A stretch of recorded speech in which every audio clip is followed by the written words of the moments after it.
Entrons un moment en nous-mêmes et laissons pénétrer cette parole en nous.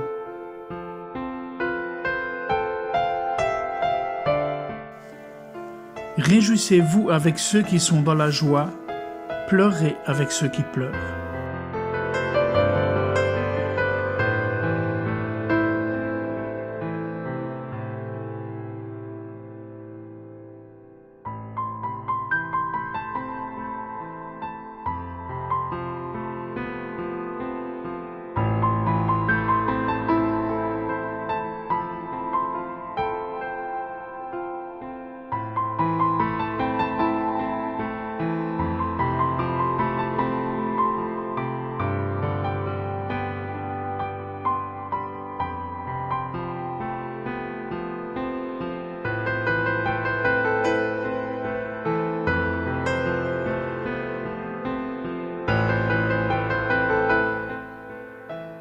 D'autres passages de la Sainte Écriture liés à cette parole.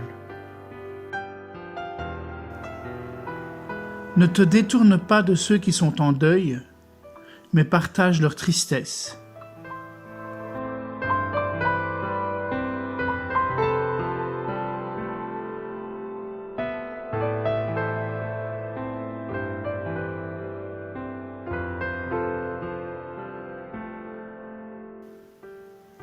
Portez les charges les uns des autres, et ainsi vous obéirez à la loi du Christ.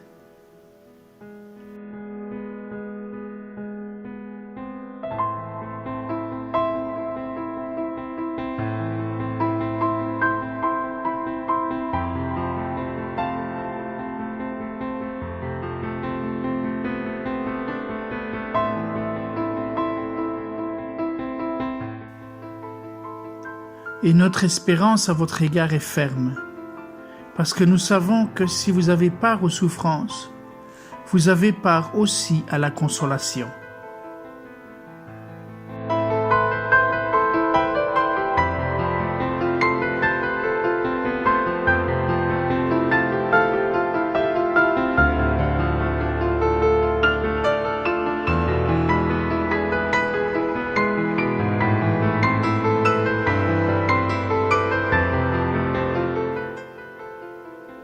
Celui à qui appartient l'épouse, c'est l'époux. Mais l'ami de l'époux, qui se tient là et l'entend, éprouve une grande joie à cause de la voix de l'époux. Aussi cette joie, qui est la mienne, est parfaite.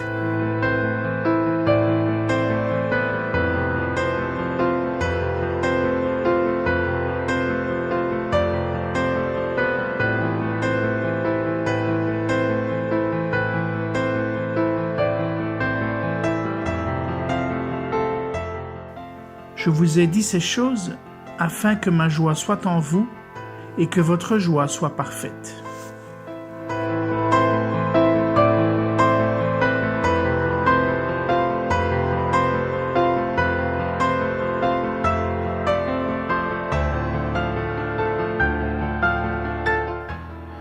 D'autres textes à méditer.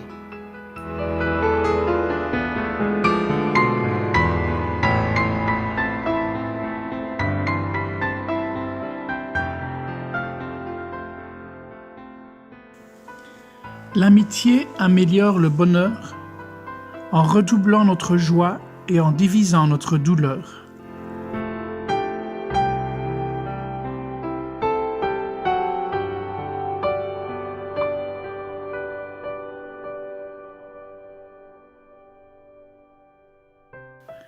J'ai appris à partager. Il m'a fallu toute une vie pour m'apercevoir de la tristesse contenue dans une joie non partagée.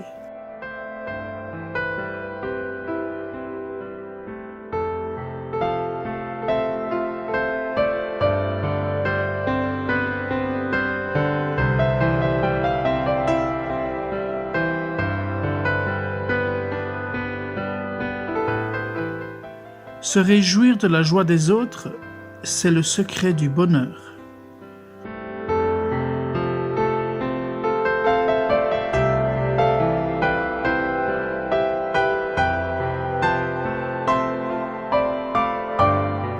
La faiblesse la plus grandiose de l'homme est sa compassion.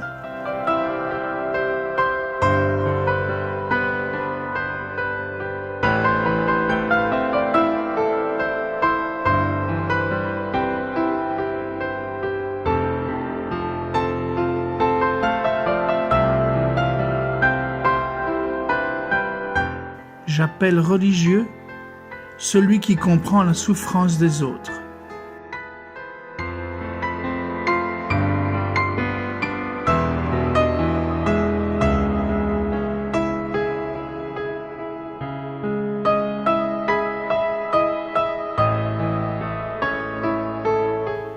Il y en a parmi vous qui souffrent à cause d'épreuves spirituelles ou morales? Comprenez-le comme et plus qu'une mère. Illuminez-les avec vos paroles et votre exemple.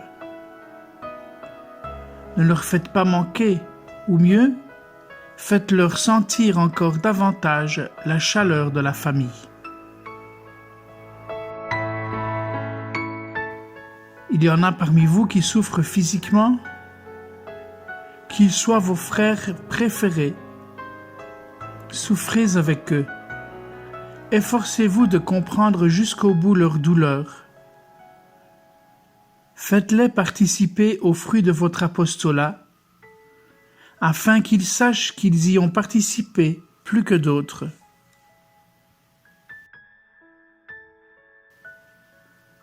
Il y a quelqu'un qui se réjouit pour une conquête ou pour n'importe quelle autre raison? Réjouissez-vous avec lui, afin de ne pas attrister sa consolation et que son âme se ferme, mais que la joie soit de tous et de toutes.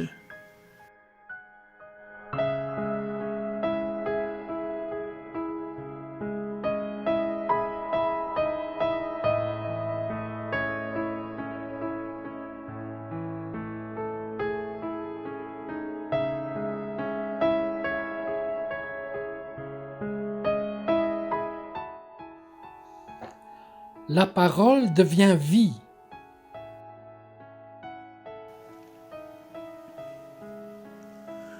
Durant les jours passés à l'hôpital, à cause d'une tumeur en phase terminale, plus que la guérison, je sentais le besoin de rapport vital avec Dieu.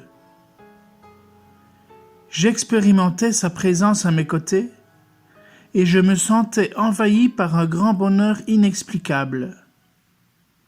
C'est pourquoi j'allais souvent prier à la chapelle.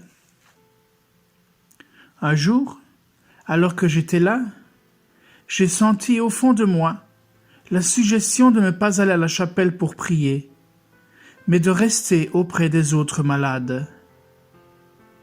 S'en sont suivis des jours merveilleux de conversation et de confidence. Nous nous sentions tous plus frères, pas uniquement dans notre chambre, mais aussi avec les malades des autres chambres. Chaque fois que quelqu'un retournait à la maison, nous ressentions la douleur de la séparation. La maladie nous semblait en réalité une occasion d'aller en profondeur dans nos rapports. Maintenant que mes forces diminuent, je sens que le rapport de fraternité construit à l'hôpital m'accompagne et me soutiennent.